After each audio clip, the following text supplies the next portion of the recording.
స్తోత్రం. హల్లెలూయా.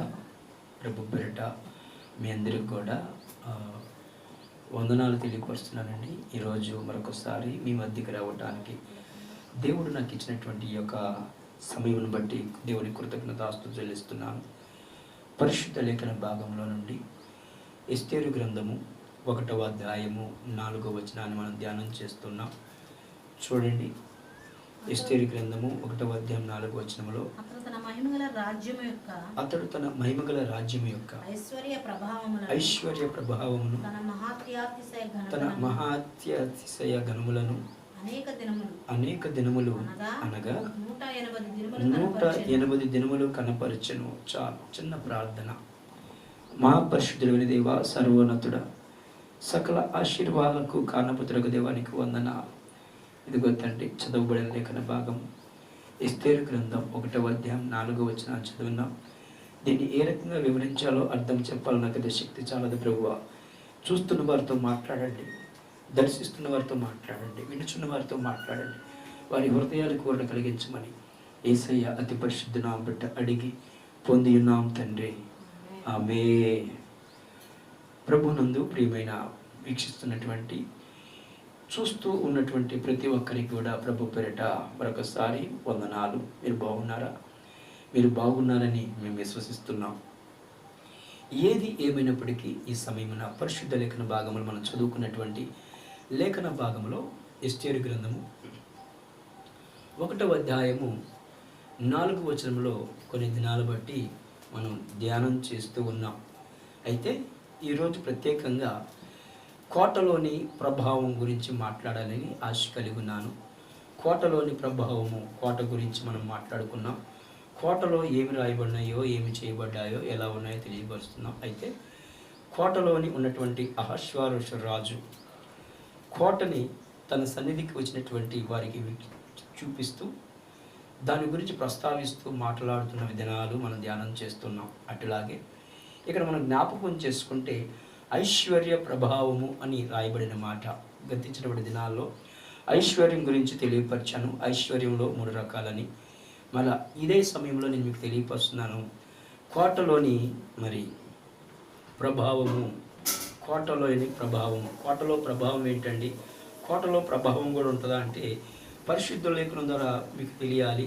ప్రభావం అంటే అసలు ఏంటి, ప్రభావం అంటే అసలు ఎలా ఉంటుంది అని యోచన చేస్తే, ప్రభావము అనగా శక్తి అని, ప్రభావము అనగా వెలుగు అని, ప్రభావము అనగా వచ్చే కాంతి అని, ప్రభావము అనగా బలమైనదని, ప్రభావము అనగా శక్తి కలిగినదని, ప్రభావము అనగా దేవునిలోంచి ప్రత్యేకించబడినదని పరిశుద్ధ లేఖనం ద్వారా నేను మీకు తెలియపరుస్తున్నా.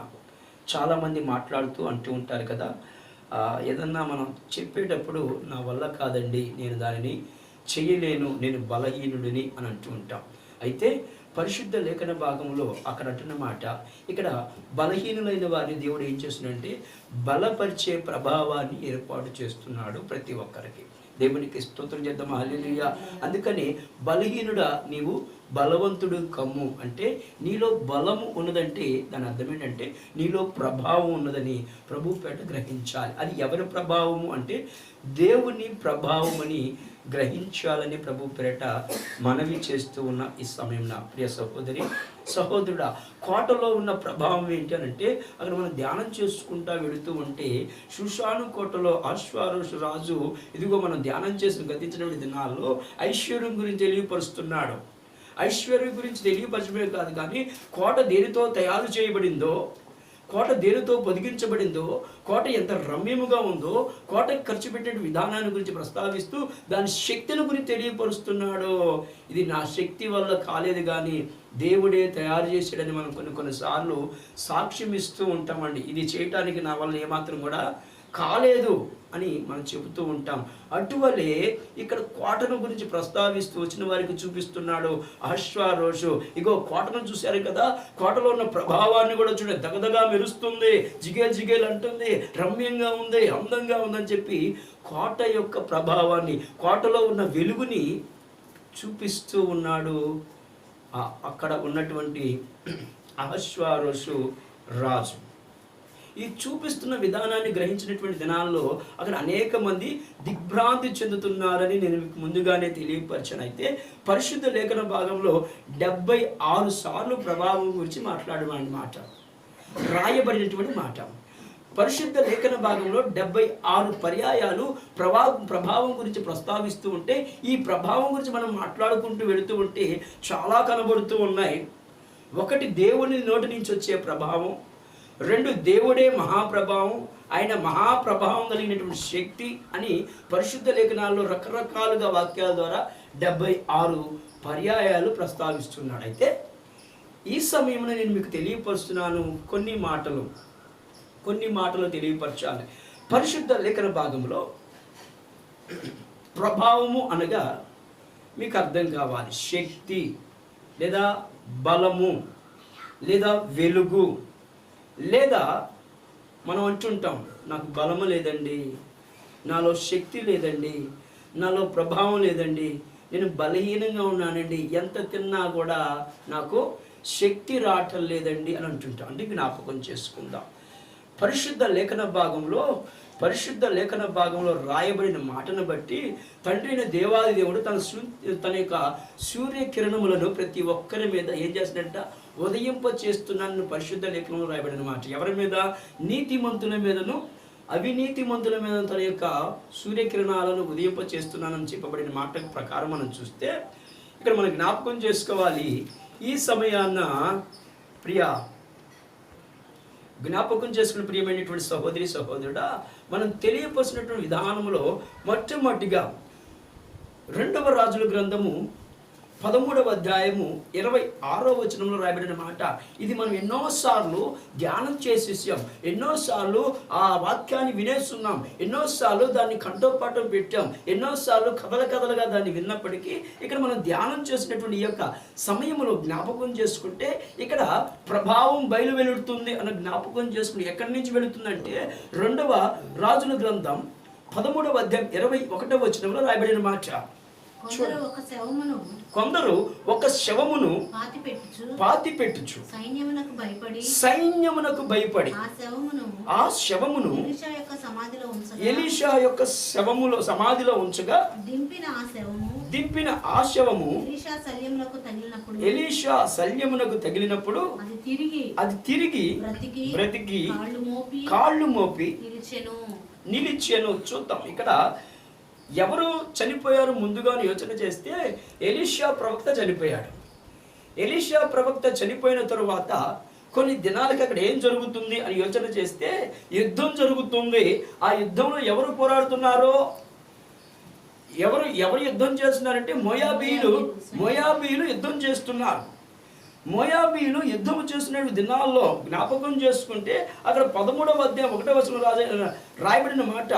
యూదా రాజైన అమజ్యా కుమారుడైన యెహోషువ ఏలుబడిలో 23వ సంవత్సరం యేహూ కుమారుడైనటువంటి యెహోయాజు షోమ్రోను ఇశ్రాయేలును ఏలన ఆరంభించిరి. అంటే ఆనాటి దినాల్లో ఏం జరుగుతుందంటే యుద్ధం జరుగుతూ ఉంది. అప్పటికే ప్రవక్త అయినటువంటి ఎలీషా లేడు. ఎలీషా చనిపోయే నేటికి అక్కడ సంవత్సరం కావస్తుంది. సంవత్సరం కాబడుతున్నటువంటి ఎలీషా అక్కడ లేకపోయినప్పటికీ మోయాబీలతో యుద్ధం జరుగుతున్న సమయంలో మోయాబీలలో ఒకరు చనిపోవటం వల్ల ఏమండి తనను పాతి పెట్టడానికి ఎక్కడ పాతి పెట్టాలో తెలియక యోచన చేస్తూ ఉన్నారు. ఆనాటి దినములో భయపడుతూ ఉన్నారు. మనం చదువుకున్న సిచ్యువేషన్ 13వ అధ్యాయము 21వ వచనంలో రాయబడిన మాట. 20వ వచనం అంటే తరువాత ఎలీషా మృతి పొందగా వారు అతన్ని సమాధిలో ఉంచిరి. 1 సంవత్సరం అంటే జ్ఞాపకం చేసుకుందాం. చనిపోయి సంవత్సరం అయిన తర్వాత కూడా దేవుని యొక్క బిడలైన వారికి, దేవుని చేత ఏర్పాటు చేయబడిన వారికి, దేవుని చేత ప్రత్యేకంగా అభిషేకించబడిన వారి యొక్క ప్రభావం ఉంటుందా అని అంటే ఇదిగో ఇక్కడ రాయబడిన మాట. ఎలీషా చనిపోయినప్పటికీ ఎవరో తెలుసా? ప్రవక్తగా పిలువబడుతున్నాడు ఎలీషా. ఈయన ఎవరికి శిష్యుడు అంటే ఏలియాకి శిష్యుడు. ఏలియా కంటే గొప్ప అద్భుత కార్యాలు చేశాడు, ఏలియా కంటే మేలు కార్యాలు చేశాడు, ఏలియా దగ్గర శిష్యరికం చేశాడు. అటువంటి ఎలీషా మృతి పొందినటువంటి సంవత్సరం తరువాత ఏమంటే అప్పటికి ఏం చేస్తారు? చనిపోయిన తర్వాత ఏం చేస్తారు? సమాధిలో బాధ పెడతారుగా, సమాధి పెడతారుగా. సమాధిలో ఉంచబడిన శరీరం ఉంటుందా అంటే ఏమాత్రం కూడా ఉండదు. 3 నెలలకి ఏమైపోతుంది తెలుసా? మెల్లగా అదంతా కుళ్ళిపోయి చీకిపోయి ఎముకలు మాత్రమే మిగులుతాయి. ఇక్కడ జ్ఞాపకం చేసుకుంటే ఎలీషా ప్రవక్త మరణించిన తరువాత సంవత్సరానికి యుద్ధం జరిగింది. ఆ యుద్ధంలో వేరొక డెడ్ బాడీని తీసుకొచ్చి ఎక్కడ పెట్టారంటే ఎలీషా పాతి పెట్టబడినటువంటి సమాధిలో పెట్టబడ్డాడు. దేవునికి స్తోత్రం చెప్పి హల్లెలూయా. ఎలీషా పాతి పెట్టబడిన సమాధిలో వేరొకరు శవాన్ని పెట్టగా ఆ పెట్టబడినటువంటి వ్యక్తి అక్కడ రాయబడిన మాట 21వ వచనం చూడండి. కొందరు ఒక శవమును పాతి పెట్టొచ్చు, సైన్యములకు ఎవరికి భయపడ్డారు? ఒకవేళ దీనిని కనుక మనం తీసుకెళ్తే ఇదిగో మనల్ని కూడా చంపేస్తారేమో, కాబట్టి వీడిని ఇక్కడే పాతి పెట్టేద్దామని యోచన చేసి గబగబా ఎవరు సమాధి తవ్వారంటే ఎలీషా సమాధి తవ్వారు. ఎలీషా సమాధిని తవ్వి ఏం చేశారంటే అక్కడ ఆయన పాతి పెడతానికి సిద్ధపాటు కలిగి ఉన్నారు. ఎండిన ఆశవము, దింపిన ఆశవము. ఇప్పుడు ఆ శవాన్ని తీసుకొచ్చి సమాధిలో దింపారు. దింపినప్పుడు ఏం జరిగిందంటే చనిపోయిన వ్యక్తి ఏం చేయబడ్డాడంటే లెగిచి నిలబడ్డాడు. దేవునికి స్తోత్రం చెప్పి హల్లెలూయా. ఇక్కడ మీకు ఎందుకు ఈ మాట చదివిస్తున్నాను అని యోచన చేస్తే ఇదిగో చనిపోయి సంవత్సరం అయినప్పటికీ దేవుని చేత అభిషేకించబడిన ప్రవక్త చేసిన అద్భుత కార్యాలు తన వెంట వచ్చి ఉన్నాయి కాబట్టి, తన క్రియలు తన వెంట వచ్చినాయి కాబట్టి ఏ మాత్రము కూడా దేవుని ప్రభావము తన సేవకుడి నుంచి వెళ్ళిపోదని, తన సేవకుడి నుంచి వెళ్ళిపోదని ప్రభు పేట తన దాసునిగా మనవి చేస్తూ ఉన్నా. దేవునికి స్తోత్రం చెప్పి హల్లెలూయా. మీకు అర్థం కావాలంటారా? మోషే చనిపోయాడు, పాతి పెట్టబడ్డాడు. మోషే తర్వాత నాయకత్వం లక్షణాలు ఎవరికి వచ్చినాయిరా అంటే యెహోషువకు వచ్చినాయి. మోషే కూడా నాయకత్వం వహించాడుగా, మోషే కూడా దేవుడి పని చేశాడు. అంటే మోషే వృద్ధుడు అయిపోయాడు. మోషే తర్వాత ఎవరిని శిష్యుడిగా చేయాలంటే అదిగో యెహోషువ నాయకత్వం రావాలి. దేవుడు చెప్పాడు మోషేకి, యెహోషువను అభిషేకించు, ఆశీర్వదించు, దీవించు, ఎన్నుకో, తను నేను ఎన్నుకుంటున్నానని చెప్పి తనతో మాట్లాడటం మొదలుపెట్టాడు. అంటే జ్ఞాపకం చేసుకుంది, దేవుడు అభిషేకించినటువంటి అభిషేకాన్ని ఏ ఒక్కరూ కూడా, దేవుడి చేత అభిషేకించబడినటువంటి ప్రభావాన్ని ఏ ఒక్కరు కూడా దాన్ని తీసివేయటానికి వీలు లేదండి. ఒకవేళ దేవుడు తీసేస్తే తప్ప. అందుకని ఇక్కడ రాయబడిన మాట, ఎలీషా చనిపోయినటువంటి సమాధిలో వేరొక శవాన్ని పెట్టగా ఆ ఎలీషా శవం యొక్క ఎముకలు శల్యానికి ఆ డెడ్ బాడీ తగలగా అది లెగిచి నిలబడినట్లుగా చూస్తూ ఉన్నాం. అక్కడ రాయబడిన మాట, ఎలీషా యొక్క సమాధిలో ఉంచగా దింపిన ఆ శవము ఎలీషా శల్యమునకు తగిలినప్పుడు అది తిరిగి బ్రతికి కాళ్ళు నిలిపెను. దేవునికి స్తోత్రం చెప్పి హల్లెలూయా. ఇక్కడ రాయబడిన మాట ప్రవక్తలలో ఉన్నటువంటి ప్రభావం, ఎలీషా ప్రవక్తలో ఉన్న ప్రభావము ఎవరి ప్రభావం అంటే దేవుని ప్రభావం అని గ్రహించాలి. దేవుడేమో ఎలీషాను ఎన్నుకున్నాడు కాబట్టి ఆ ప్రవక్త యొక్క ప్రభావం ఎలా ఉందంటే మరణించిన వారి యొక్క శవం సైతం నిలబెట్టగలిగేటువంటి శక్తి తనలో ఉందని ఈ యొక్క సమయాన్ని నేను మీకు తెలియపరుస్తూ ఉన్నా. అదే దేవుని యొక్క ప్రభావము మనకి కనబడటం లేదండి. అది రుచి చూసి వారికి మాత్రమే అర్థమయ్యేది.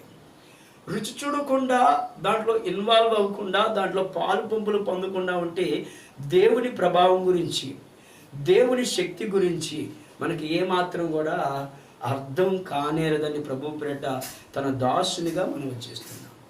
ప్రియ సహోదరి సహోదరుడా, వీక్షిస్తున్న నీవెవరైనప్పటికీ నీలో ఎట్టి ప్రభావం ఉందో ఒకసారి జ్ఞాపకం చేసుకో. ఆ ప్రభావము దేవుని చేత ఏర్పాటు చేయబడింది అయితే, దేవుని చేత ప్రత్యేకించబడింది అయితే, దేవుని చేత అభిషేకించబడింది అయితే ఆ ప్రభావం వేరొకరికి ఎలా ఉండాలంటే ఆశీర్వాదకరంగా ఉండాలి. ఆ ప్రభావం ఇంకొకరికి ఎలా ఉండాలంటే మేలుకరంగా ఉండాలి. ఆ ప్రభావం ఎలా ఉండాలో తెలుసా? ఇదిగో ఒకరిని జీవింపచేసేటట్టు ఉండాలి, ఒకరిని బ్రతికించేటట్టు ఉండాలి. నీలో ఉన్న ప్రభావం, మనలో ఉన్న ప్రభావం, నాలో ఉన్న ప్రభావం, మనందరిలో ఉన్న ప్రభావం ఎలా ఉండాలంటే దేవుని ప్రభావమై ఉండాలి. దేవునికి స్తోత్రం చెప్దామా? హల్లెలూయా. ఇప్పుడు ఎలీషాలో ఉన్నటువంటి శైల్యముకు కలిగినటువంటి ప్రభావం ఎక్కడి నుంచి వచ్చిందిరా అంటే దేవుని దగ్గర నుంచి. దేవునికి స్తోత్రం చెప్పు. హల్లెలూయా. పరిశుద్ధ లేఖన భాగంలో ఇది నేను మీకు తెలియపరుస్తా, శల్యములో ఉన్నటువంటి ప్రభావం గురించి మాట్లాడుతున్నాను.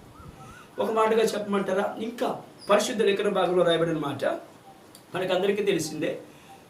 లాజరు చనిపోయాడు. లాజరు చనిపోయిన తరువాత యేసుప్రభు వారు వచ్చారని, యేసుప్రభు వారు పేరు పెట్టి పిలిచారో మనకు తెలుసు. అయితే అప్పటికే లాజరు చనిపోయి ఎన్ని దినాలు అయిందండి? 3 దినాలు కావస్తుంది. అయితే లాజరు చనిపోయి 3 దినాలు అయిపోతుంటే అందరూ రోదనలు చేస్తుంటే యేసుప్రభు వచ్చి ఒక మాట జారీ చేశాడు. ఏంటో తెలుసా? లాజరా బయటికి రా అని మాట సెలవివ్వగా మరణించిన లాజరు సైతం తిరిగి బయటికి లెగిచి వచ్చినట్లుగా చూస్తూ ఉన్నాం. అంటే ఇక్కడ జ్ఞాపకం చేసుకుందాం, యేసయ్య మాటలో ఏముందంటే గొప్ప ప్రభావం ఉంది. దేవునికి స్తోత్రం చెప్పు. హల్లెలూయా. ఆయన మాటలో శక్తి కలిగిన ప్రభావం ఉంది కాబట్టి ఆ ప్రభావానికి మరణించిన వారు ఏం చేయబడ్డారంటే లేపబడ్డారని ప్రభు పేరిట తన దాసునిగా మనవి చేస్తున్న యోహాను సువార్త 1వ అధ్యాయము 2వ వచనం లేదా 3వ వచనం రాయబడిన మాట చూసినట్లయితే అక్కడ అంటాడు కదా, చదవండి.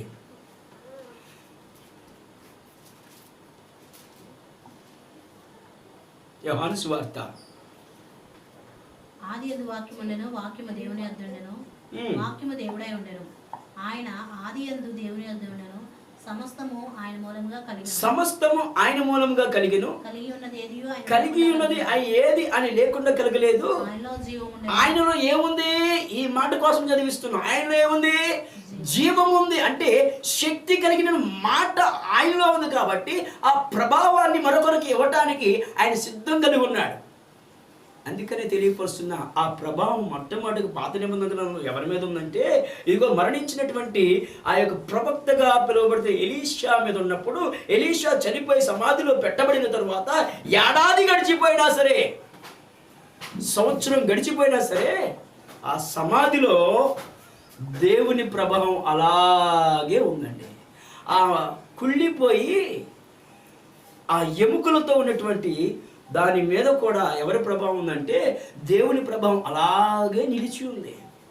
అలా నిలిచి ఉన్నప్పుడు వేరొక శవాన్ని తీసుకొని పెట్టినప్పుడు కూడా ఆ శవం ఏం చేసిందంటే జీవింపచేసింది, లెగిచి నిలబడింది, అంటే బ్రతికింది. దేవునికి స్తోత్రం చెప్పు. హల్లెలూయా. యేసయ్య ప్రభావం ఏం చేస్తుందంటే, ప్రవక్తల ప్రభావం ఏం చేస్తుందంటే బ్రతికించింది. ఏం చేసింది? బ్రతికించే ప్రభావం అండి, శల్యములో ఉన్న ప్రభావం. ఇంకొక మాట చెప్పమంటారా?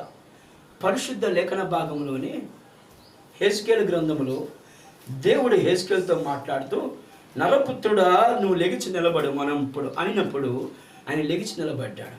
నీ కళ్ళ ముందు ఏం కనబడుతున్నాయి అని అడిగితే లోయ కనబడుతుందయ్యా. లోయలో ఏం కనబడుతున్నాయి?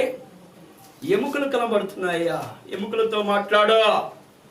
ఎముకలతో మాట్లాడటం ఏంటి ప్రభువా?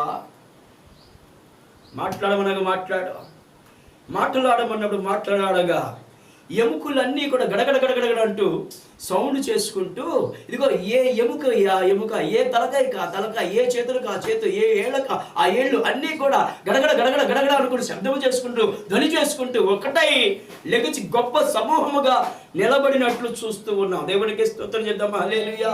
ఎందుకు ఈ మాట తెలియపోతుందా? ఆల్రెడీ చనిపోయినటువంటి లోయ, ఆ లోయలో అనేక మంది చనిపోయారు, అనేక మంది ఎముకలై ఉన్నారు. ఎన్నో దినాలు కావస్తుంది. ఆ దినాలు కావస్తున్నటువంటి ఎముకలు దేనికి లోబడ్డాయంటే, ఇదిగో ఆజ్ఞ సెలవివ్వగా అనగా ప్రభావము సెలవిచ్చింది. దేవుని శక్తి అక్కడికి వెళ్ళింది, దేవుని మాట అక్కడికి వెళ్ళింది, దేవుని ప్రభావం అక్కడికి వెళ్ళింది. అదిగో ఆ లోయలో ఉన్నటువంటి ఎముకలన్నీ కూడా గడగడలాడటం మొదలుపెట్టాయి. అంటే నేను మీకు తెలియపరుస్తున్నా, దేవుని బిడ్డలైన వారు దేవుని చేత అభిషేకించబడి ఉంటే కనుక వారు మరణించినా, వారి భూమి మీద లేకపోయినా వారి సమాధిలో ఏముంటుందంటే ప్రభావం ఉంటుందని ప్రభు పేరిట తన దాసునిగా మనవి చేస్తూ ఉన్న దేవునికి స్తోత్రం చెప్పు. హల్లెలూయా.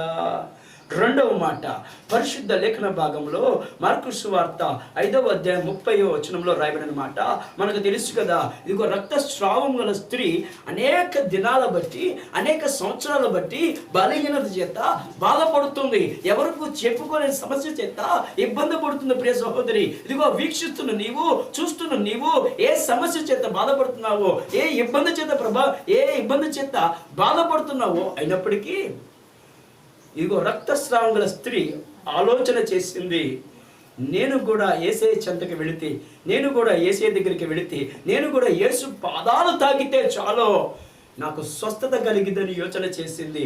చేసిన తోడనే రావటం మొదలుపెట్టిందండి. నువ్వు కూడా నీ ఇంట్లో ఉండి, నీ గృహంలో ఉండి రకరకాల ఆలోచనలు చేయొచ్చు, రకరకాల తలంపులు కలిగి ఉండొచ్చు. నీకు స్వస్థత కావాలనో, నీకు ఆదరణ కావాలనో, నీకు అద్భుత కార్యం జరగాలనో, నీకు శక్తివంతమైన ఏదైనా క్రియ జరగాలనో యోచన చేస్తూ ప్రార్థన చేసి ఉండొచ్చు. కానీ అయితే నువ్వు ఎక్కడికి రావాలో తెలుసా? ఆ రక్తస్రావం గల స్త్రీ అన్ని చోట్లకి వెళ్ళింది, అన్ని చోట్ల తిరిగింది, అనేక మందితో సంభాషించింది. చివరికి తెలుసుకుంది, యేసయ్య దగ్గరికి వెళితే బాగున్నాం, యేసయ్య యొక్క వస్త్రాన్ని తాకితే బాగున్న యోచన చేసింది. వచ్చేటప్పుడు యోచన చేసింది, యేసయ్య వస్త్రం తాకితే బాగున్నా అనుకోవటం కాదు, నేను పాపాత్మురాలిని, నేను పనికి మాలిన దానిని, నేను అపవిత్రురాలిని. ఒకవేళ నేను యేసయ్యను కనుక తాకితే నా వలన యేసు ప్రభు మాలిన్యం అయిపోతాడేమో, నా వలన యేసు ప్రభు అపవిత్రుడు అయిపోతాడేమో. ఎందుకో తెలుసా? అలనాడు రక్తస్రావం చేత బాధపడుతున్న వారిని ఎలా ఉంచాలంటే ఊరికి దూరంగా ఉంచాలి.